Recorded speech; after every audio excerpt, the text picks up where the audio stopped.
प्रमुख जी, लोकसभा का चुनाव चल रहा है, बहुत कम समय बचा हुआ है। आप लगातार क्षेत्र में घूम रहे हैं, भारतीय जनता पार्टी के लिए वोट मांग रहे हैं। क्या स्थितियां हैं, क्या परिस्थितियां हैं, चुनाव किस स्थिति में है और इस बार क्या भारतीय जनता पार्टी इस समाजवादी किले को भेद पाएगी? आज जो स्थिति बनी हुई है ये भोगांव विधानसभा की, इससे पहले किसी लोकसभा चुनाव में लोधी समाज में एकजुटता नहीं दिखी।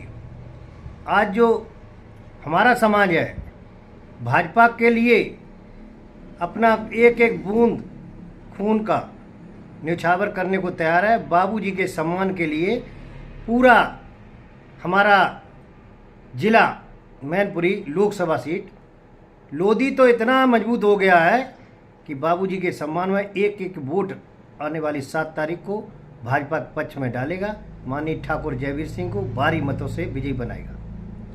प्रमुख जी, अभी चेयरमैनी का चुनाव हुआ था, लोधी समाज से समाजवादी पार्टी ने प्रत्याशी उतारा था मैनपुरी से, और उस समय जो है कुछ ऐसी हवा चली थी कि लोधियों का अपमान हुआ है। क्या उसको किस तरीके से उसको भुनाएंगे? वो सपा वाले कहते हैं कि लोधियों का अपमान हुआ। अरे लोधी का अपमान तब होता जब हमारा लोधी केवल चुनाव लड़ता। यहाँ तो सपा भाजपा का चुनाव था, वहाँ सपा का अपमान हुआ है। और भाजपा का जब लोधी है तो भाजपा का सम्मान है, तो लोधियों का सम्मान है।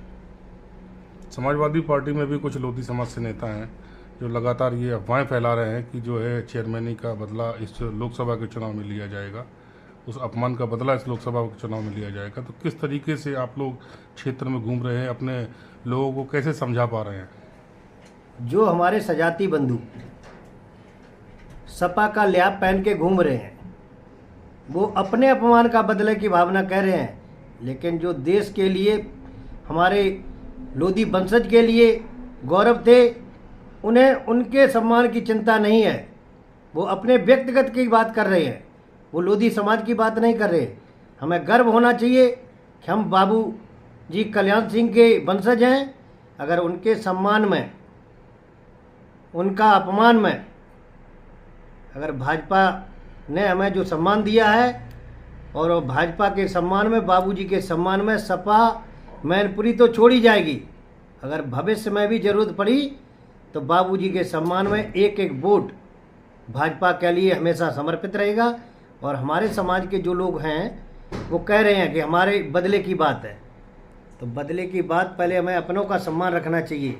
अगर हमें व्यक्तिगत अपनी लाभ लेने के लिए घूमे तो सम्मान की चिंता नहीं कर रहे हैं। मैनपुरी लोकसभा में पहली बार ऐसा हुआ है कि एक मजबूत प्रत्याशी भारतीय जनता पार्टी ने उतारा है, जो कि सदर विधायक भी हैं, वर्तमान में कैबिनेट मंत्री भी हैं। तो क्या लगता है, क्या इस बार जो है बदलाव हो सकता है?